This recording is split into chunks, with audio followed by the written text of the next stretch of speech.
Olá pessoal, hoje eu vim apresentar a vocês um livro que tem uma temática que tanto me interessa, e há muito tempo na verdade, que é A Ilusão do Tempo. Sim, nós vamos conversar hoje sobre o tempo.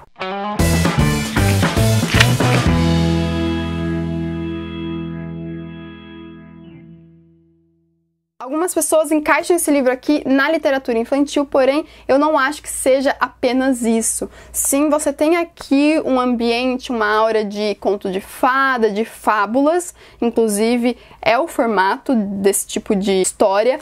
Porém, o livro é muito mais do que isso. Você tem aí várias camadas e se você penetrá-las, você percebe que aqui é uma grandiosa discussão a respeito do tempo, principalmente do tempo na vida do ser humano e quanto a gente subestima ele e a sua importância. Começamos o livro com uma criança chamada Vitória, que está na sala de sua casa com seus pais assistindo ao noticiário, que traz aí notícias muito ruins sobre a economia e sobre o mundo. Então, a partir disso, seus pais decidem pegar no carro algumas caixas, que são as caixas pretas, nas quais as pessoas se enfiam, se trancam e ali o tempo não entra. Ou seja, o tempo não passa para elas quando elas estão ali dentro. Sim, isso pode parecer muito louco, mas num determinado momento aqui do livro até uma personagem fala: ah, mas você acha isso muito mirabolante? É só pegar a bomba atômica, por exemplo. Algum tempo atrás isso poderia parecer, sei lá, uma mágica. O livro, ele tem essa questão aí fantasiosa bastante inserida aqui nas histórias. Por que eu falo de histórias? Essa família vai se trancar nessas caixas e vai programá-las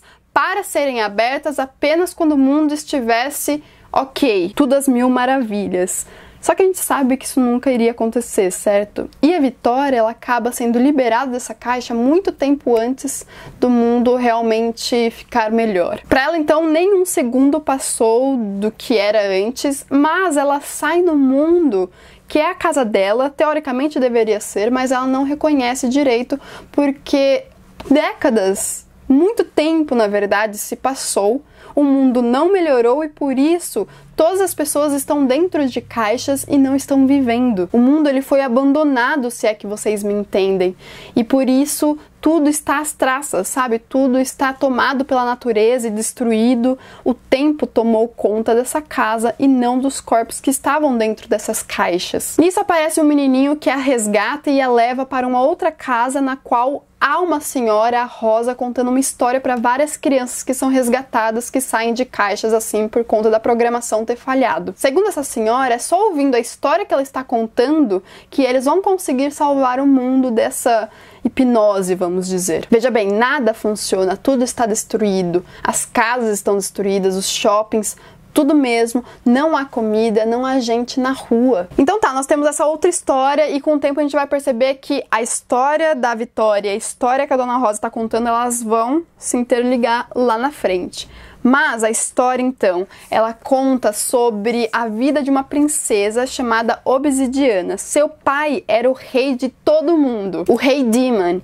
E nesse mundo aí que está sendo narrado, o ser humano, ele é muito próximo do animal. Então nós temos essa sincronia, essa harmonia e os animais coexistem, coabitam e ajudam os seres humanos na vida a viverem. Mas porque o reinado de Demon, o pai dessa Obsidiana, é horrível, porque ele é um ser egoísta e cruel, essa relação ela vai se quebrando. A questão é que o rei Demon, ele ama a sua filha demais e ele não quer perdê-la nunca, principalmente pro tempo. Ele oferece metade do reino, ou seja, metade do mundo, para quem trouxer uma solução para o envelhecimento de sua filha, e alguns anões trazem uma arca na qual, segundo eles, se a pessoa entrar ali, o tempo não irá entrar junto. A pessoa entra nessa arca, fecham ela ali, no que abrem, nada se passou para ela, nada, nenhum sequer pensamento. Ela sai a mesma pessoa que ela entrou, porque o tempo simplesmente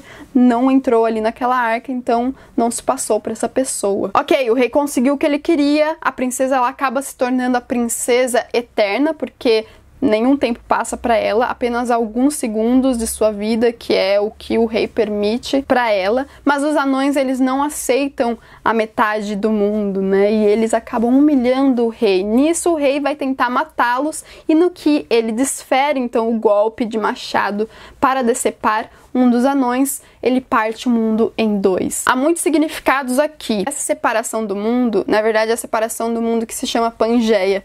Não sei se você lembra de suas aulas de geografia, mas a gente aprende que no começo de tudo, os continentes eles não eram separados, eles eram uma massa só terrestre que se chamava justamente Pangeia. Então aqui tem essa história que é no molde de conto de fada, porém ela é muito significativa e ela quer transmitir alguma coisa pra gente, leitor. O nome do rei Demon se escreve assim, mas a gente pronuncia Demon, demônio, né? Então aí a gente também tem outra significação e, como eu disse, muita gente pode interpretar aqui a partir da história.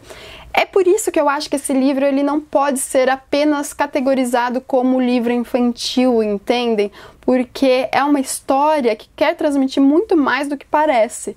E se a gente sair da superfície e for alcançando as camadas adentro, a gente começa a perceber que não é uma história simples, bobinha, e que o tema aqui é bastante reflexivo. É por isso também que eu acho que esse livro aqui é bem interessante para ser adotado nas salas de aula, fundamental, enfim. Tem esses moldes aí mais tranquilos para crianças e para adolescentes, porém traz uma boa reflexão na aula, um bom debate a respeito do tempo. Nós temos então esse rei tentando fugir do tempo e a sua filha ela acaba sendo refém disso, porque ela não vive, certo? As pessoas estão vivendo, envelhecendo e ela não, ela continua a mesma pessoa com os mesmos pensamentos e ela não aprende nada, ela não tem experiência alguma da vida. É por isso que esse livro é tão bonito, porque ele mexe com a gente, é uma história belíssima e super delicada. Então eu indico muito, muito fortemente se você gosta de literatura infantil e também se você gosta de alguma outra coisa e mais diferente do que você costuma ler, mas que ainda assim traz muita reflexão para o seu dia. Esse livro é super, assim, fácil de ler, fluido, ele tem 320 páginas, mas foi muito rápida a leitura. E eu sei que vocês vão falar, mas eu também amei essa capa. Ela é bem minimalista, mas na verdade não tanto assim, porque ela tem muitos detalhes e envolve aí coisas bem coloridas também. Eu gostei bastante dessa capa, achei muito bonita. Ela tem essa texturização também. Espero que vocês tenham gostado da indicação de hoje. Se vocês gostaram, não se esqueça do seu joinha aqui embaixo para ajudar na divulgação desse vídeo e também avisar o YouTube que você sempre quer receber as notificações aqui do canal. Se inscreva no Literatura se ainda não for inscrito e compartilhe esse vídeo com seus amigos que gostam de ler. Um grande beijo e até o vídeo de quarta. Tchau, tchau!